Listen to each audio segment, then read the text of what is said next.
Saudara-saudari terkasih dalam Kristus, hari ini Sabtu 2 November 2024 merupakan pengenangan arwah semua orang beriman. Bacaan dibawakan oleh Laurencia Ineke, Mazmur dilantunkan oleh Lucia Andri, dan renungan ditulis oleh Maria Monica. Selamat menekuni Sabda Allah. Mari kita semakin mengasihi, semakin peduli, semakin bersaksi.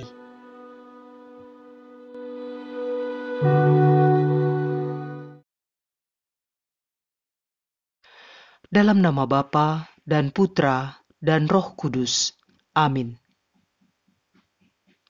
Allah Bapa yang Maha Kasih, puji dan syukur atas berkat dan kemurahan-Mu dalam hidup kami. Hari ini kami merayakan pengenangan akan saudara-saudari kami yang telah kembali kepadamu dan masih berada dalam api penyucian. Kami hunjukkan doa kami bagi mereka, dan kami mohon kiranya kami dimampukan untuk melaksanakan kewajiban kami masing-masing dengan penuh tanggung jawab, sehingga semua yang kami lakukan menjadi pujian bagimu dan menjadi silih bagi mereka yang membutuhkan belas kasihan-Mu. Demi Kristus, Tuhan dan pengantara kami. Amin. Bacaan dari kitab kedua Makabe, bab 12, ayat 43 sampai dengan 46. Setelah menguburkan tentara yang gugur dalam pertempuran, Yudas, panglima Israel, menyuruh mengumpulkan uang di tengah-tengah pasukan. Lebih kurang 2.000 dirham perak dikirimnya ke Yerusalem untuk mempersembahkan kurban penghapus dosa. Ini sungguh suatu perbuatan yang sangat baik dan tepat, karena Yudas memikirkan kebangkitan. Sebab jika tidak menaruh harapan bahwa orang-orang yang gugur itu akan bangkit, niscaya percuma dan hampalah mendoakan orang-orang mati.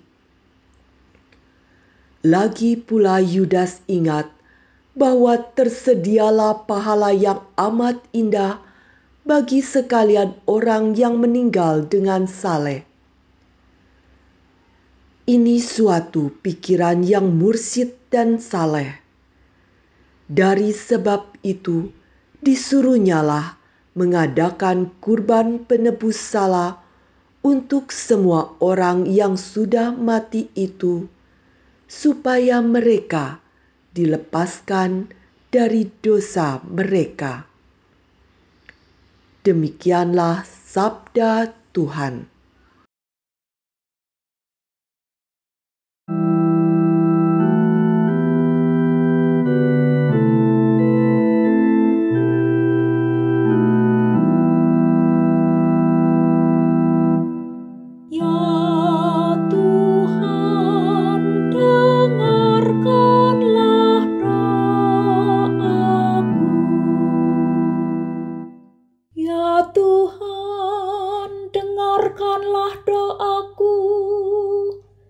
Berilah telinga kepada permohonanku.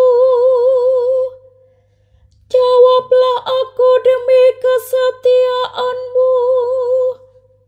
Jawablah aku demi keadilan-Mu. Janganlah berperkara dengan hamba-Mu ini, sebab di antara yang hidup tidak seorang pun benar di hadapan-Mu.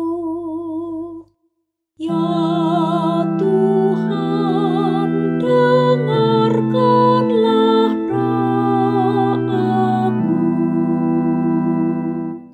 Aku teringat akan hari-hari dahulu kala. Aku merenungkan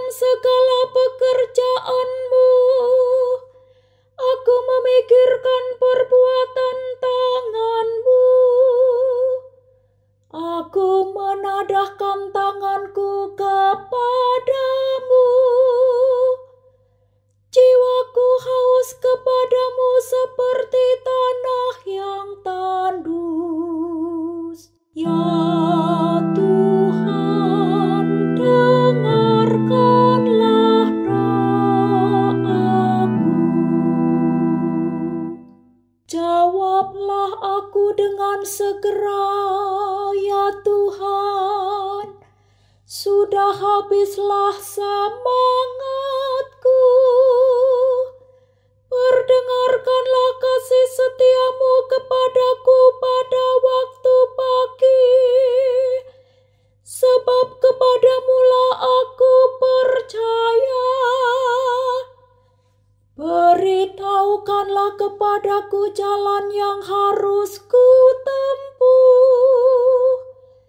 Sebab kepadamulah ku angkat jiwaku. Ya Tuhan, dengarkanlah doaku.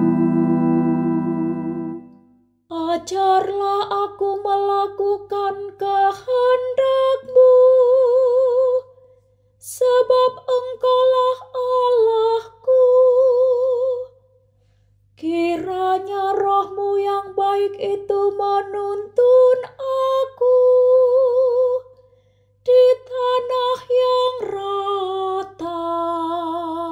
Ya Tuhan, dengarkanlah doaku.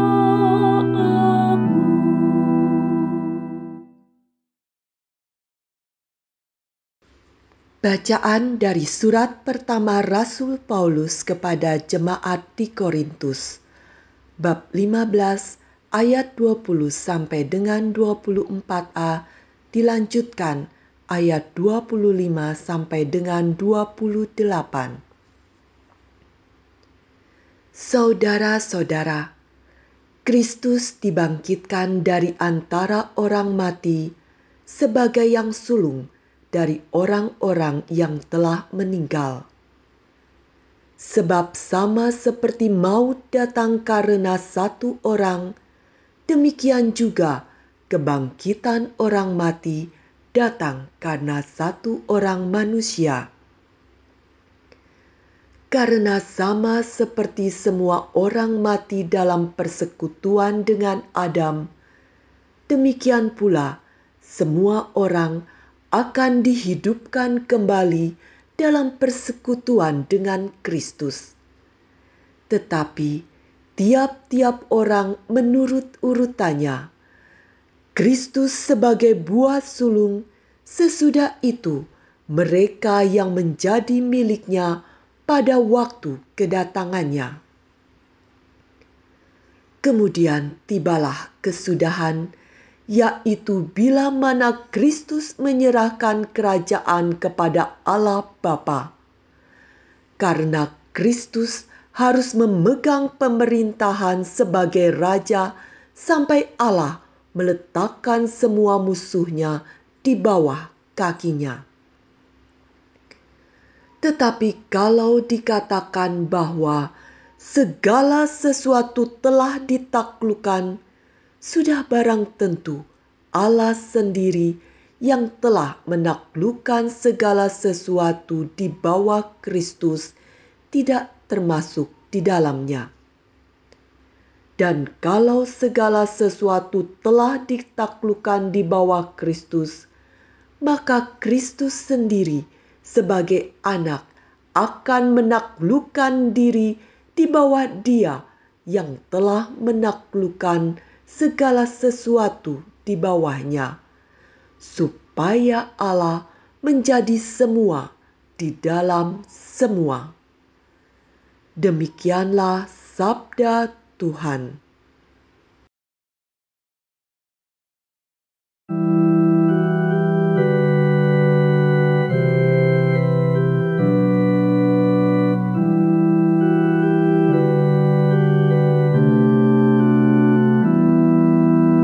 Alleluia, alleluia, alleluia.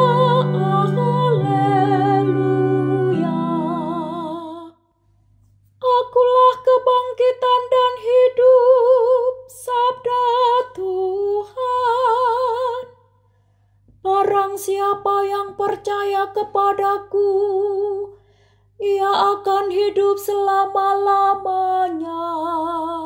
Haleluya, haleluya, haleluya, haleluya.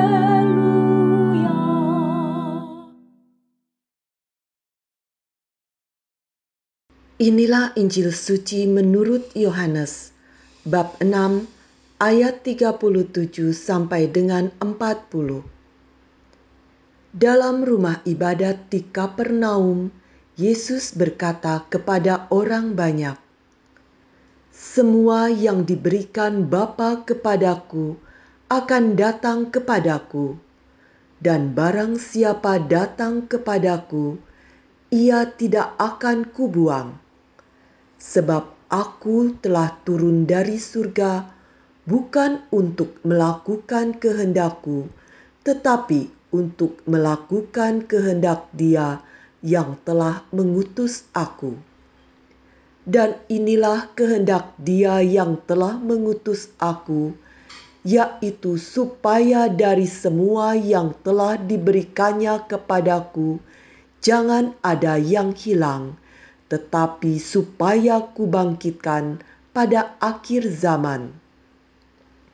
Sebab inilah kehendak Bapa-Ku, yaitu supaya setiap orang yang melihat Anak dan percaya kepadanya beroleh hidup yang kekal, dan supaya Aku membangkitkannya pada akhir zaman." Demikianlah sabda Tuhan.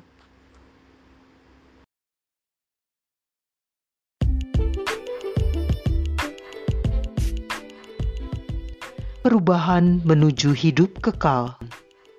Renungan dibawakan oleh Maria Monica.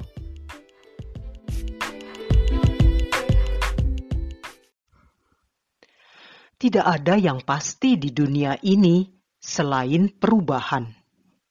Begitu ungkapan orang-orang yang sering kita dengar dalam perbincangan di dunia politik maupun masyarakat luas akibat perubahan besar-besaran dalam dunia teknologi informasi sehingga menyebabkan pergeseran nilai kehidupan sampai rapuhnya ketahanan mental spiritual masyarakat. Dan kematian adalah juga bagian dari perubahan itu. Kita sebagai pengikut Kristus percaya bahwa kematian bukanlah akhir kehidupan. Hidup tidak dilenyapkan, melainkan diubah. Sadar tidak sadar, suka tidak suka, kita semua menuju titik perubahan itu. Bagaimana kita memandang dan menjalani hidup menuju ke titik tersebut? Ibu, Bapak, kaum muda, rekan seperjalanan yang dikasihi Tuhan, bukan suatu kebetulan di minggu-minggu terakhir menjelang penutupan tahun liturgi, gereja mengajak kita menyadari perjalanan hidup kita menuju ke titik itu. Perayaan-perayaan yang kita syukuri mulai kemarin mengajak kita untuk semakin menyadari bahwa hidup sekarang ini hanyalah suatu peziarahan menuju ke rumah Bapa dalam keabadian. Setiap tanggal 2 November, gereja menempatkan perayaan untuk mengenang orang yang sudah meninggal sebagai hari raya. Selain untuk mengenang dan mendoakan saudara-saudari kita yang telah meninggal, yang masih berada di api penyucian atau purgatorium, hari raya ini terutama juga untuk mengenang penebusan Kristus bagi kita semua. Seperti yang dikatakannya dalam Injil hari ini. Sebab aku telah turun dari surga bukan untuk melakukan kehendakku, tetapi untuk melakukan kehendak Dia yang telah mengutus aku.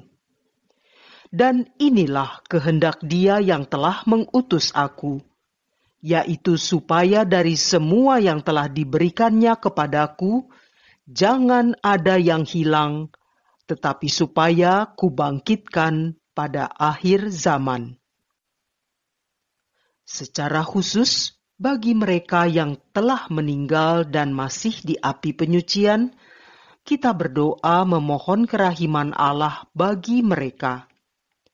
Kita juga mengenal doa indulgensi yang didoakan mulai tanggal 1 sampai dengan 8 November agar mereka yang sudah meninggal mendapatkan indulgensi atau penghapusan hukuman sementara untuk dosa-dosa yang telah mendapat pengampunan.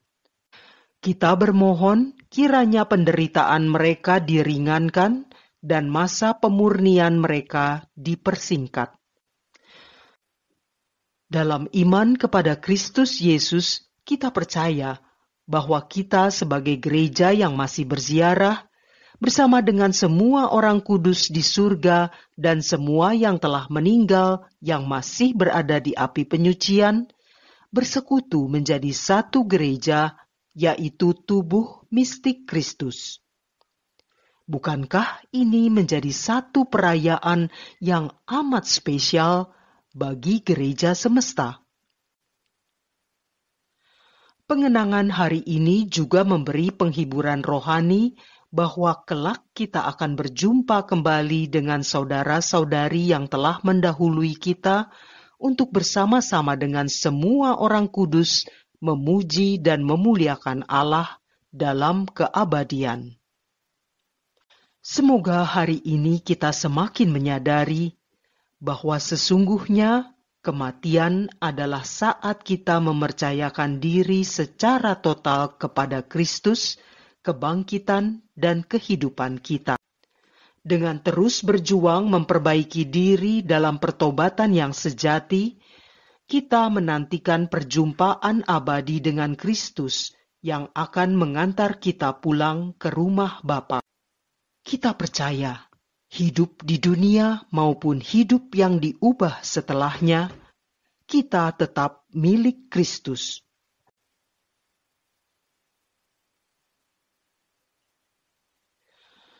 Marilah berdoa. Allah yang Maha Rahim, Engkau kemuliaan kaum beriman dan sumber kehidupan kekal. Dengan wafat dan kebangkitan Yesus Kristus, kami telah ditebus dan diselamatkan.